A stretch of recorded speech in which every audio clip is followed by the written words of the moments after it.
Hi, everyone. I'm going to take a few minutes to introduce you to Seesaw. Some of you may be familiar with the platform and in completing activities. If you are, then this will be a great review. If you're not, this is an introduction to how to complete the activities that will be assigned, and hopefully it can answer some of your questions. I want to start off by saying that you will get an email, most likely, that has information on how to log into Seesaw using your Google account from Shrewsbury. And so that the instructions will be in that email. You need to be logging in using the Seesaw class app, which may be different than what you are familiar with doing. You also may be familiar with using the journal and kind of seeing the posts teachers have been posting. But this time we are going to introduce you to using activities. Again, it's a great review if you already are familiar with this, and maybe kind of give you some new tips and tricks. And if not, this will get you through the basics so that you can complete activities and submit them to us to review and approve. So I'm going to share my screen and kind of walk you through the process a little bit. Again, you're going to use the Seesaw class app when you log in using your student's Shrewsbury Gmail account. Once you're in the journal, your student's journal, we're going to start talking about the activities that are there. Usually you'll see the things that are posted in the journal here, but I want to bring you to the activity page. So you're going to look at this activity tab, and you'll see the activities that are assigned to your child. So in this example, I'm going to give you two examples, and we're going to talk through a few different things that you'll find in your activities. I'm going to start with this activity. The ones that are assigned, you can just look at and kind of figure out which one you want to work on that particular day. You might be assigned certain activities for certain days.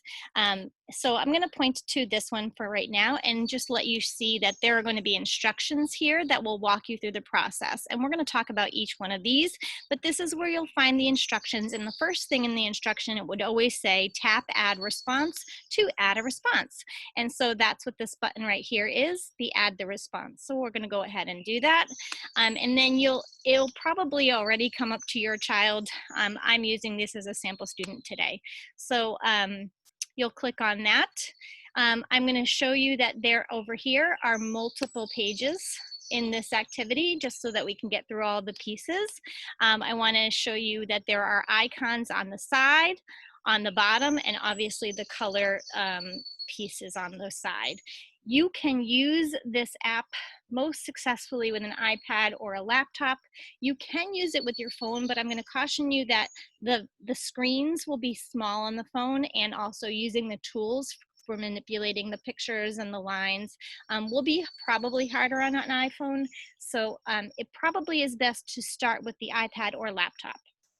I'm using the laptop today to kind of walk you through these pieces, and I've made my cursor really large so you can I can show you the pieces. On this page, I'm going to talk about how you're going to record, and again, also point out that the instructions, although they were on the first page, if you click here and you forget what you have to do in the assignment, you can click here and realize that their instructions are here again. So the first one was to add the response. We already did that. In most cases, we'll ask you to record the lesson so that we can hear the child's responses on our side as a teacher approving this. So in this page, I'd like to talk about how you record. And again, you can see that it said, tap the microphone to record. So here it is. It'll give you a countdown, recording starting. 3, 2, 1, here we go. And you'll see that you're recording because it'll show up here on the side. Please note that it's a 5-minute limit, but you can pause at any time and it'll stop recording for you. So if your child is distracted or you need to kind of explain something, you can go back and press record again. And then it'll start the countdown again. So that's something to know. Also, if the assignment has multiple pages, you can click done here, go to the next page and record again, and the teacher will receive all your recording. But I do want to point out that it is a 5-minute limit. I'm going to click done here so you can see that next part. I'm going to put it on pause. I'm going to click done, and then you'll be able to see that there are multiple pages over here, and you're going to go to, you can toggle between the next page and kind of, again, press record and record this next assignment. So that's that. I'll go back to that first page. So now you know how to record. You'll see that your recording is there.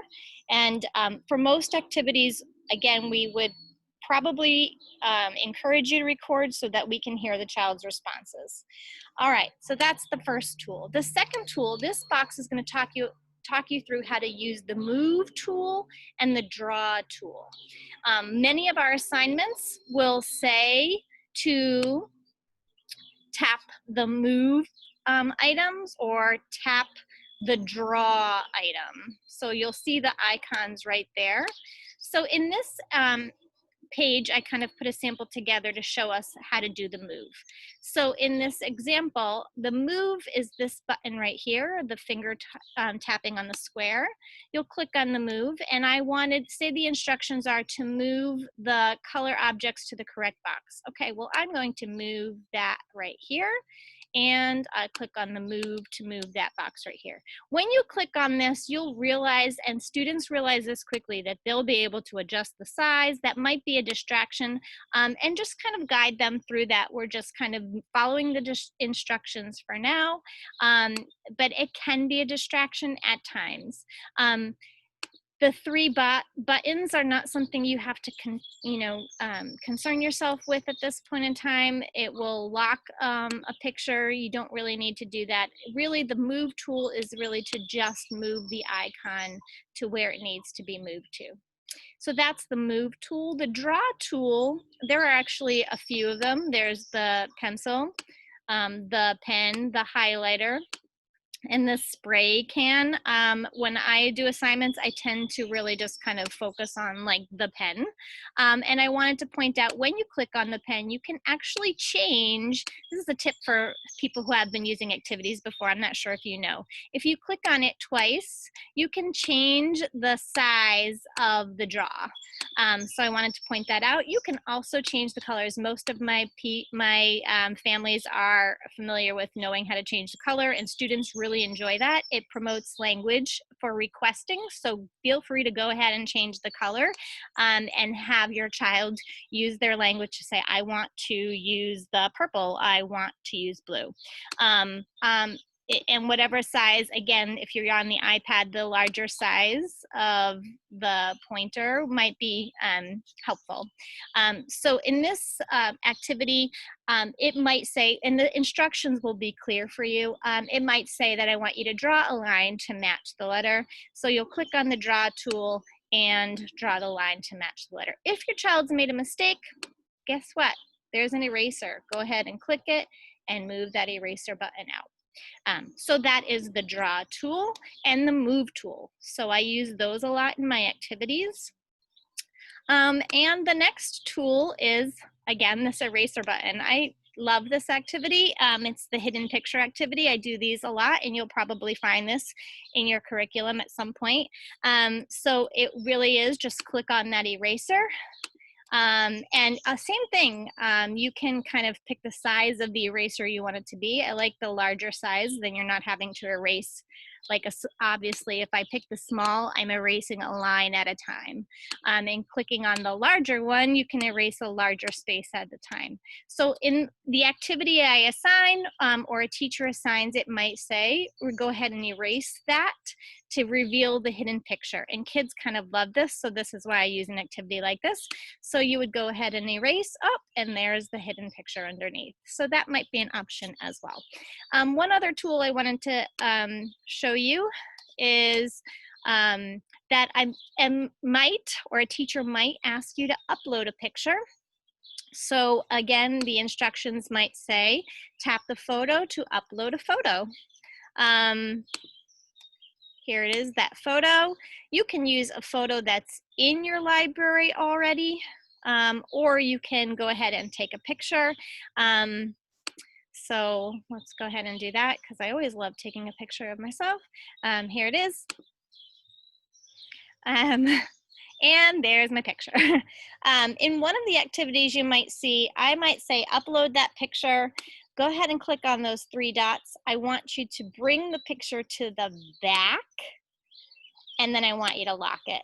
So that means I might have you put other things on top of that picture, like I might have you draw on the picture, like add, I don't know, add like a hat to your picture. Okay, well, I'll add my hat to my picture.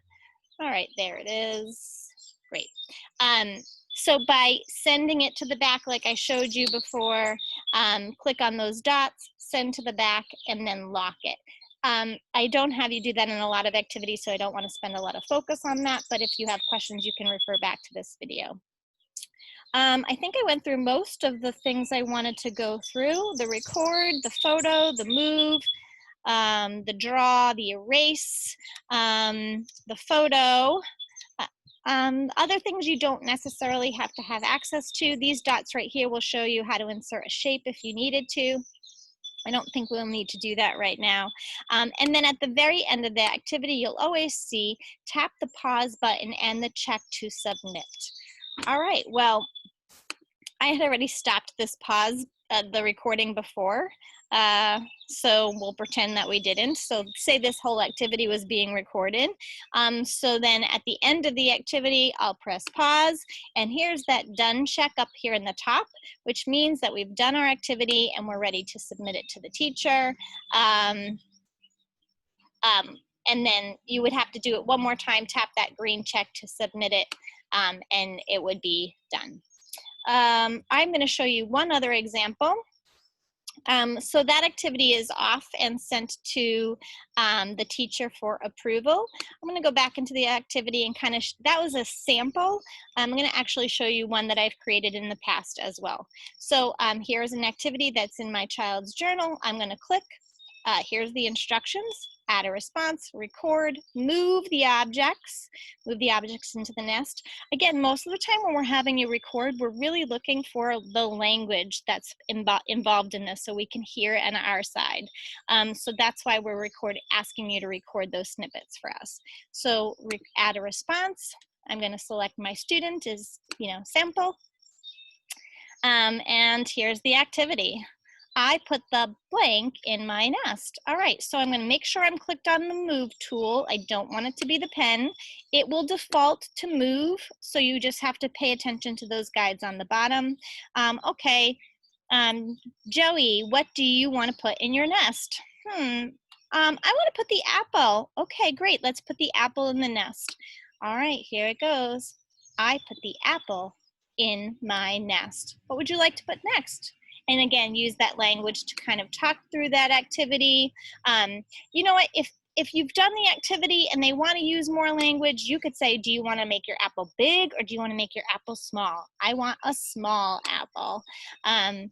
You can talk about lots of things using this activity. You can talk about where you're placing it. I put it next to the apple.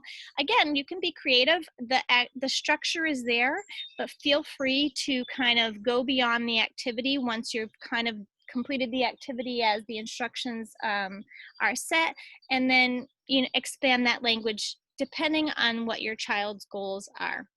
And we'll specify that throughout the curriculum, throughout the time that we're working with your child. Again, you can keep adding. I probably didn't press record on this because I'm focusing on the actual function of the tools, but remember, you would click on the record. If you've made a mistake and you've recorded this and you're like, oh my, I need to redo this, we did it wrong, it will give you the option to delete over here. You can delete the activity and start over.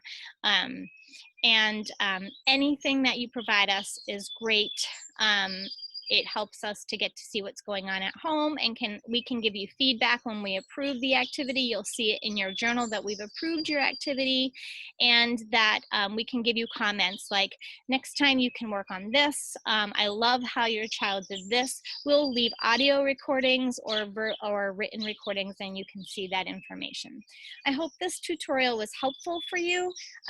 Your teacher or your speech pathologist are available to answer any questions at any time. And we hope that you enjoy completing these activities at home with your children.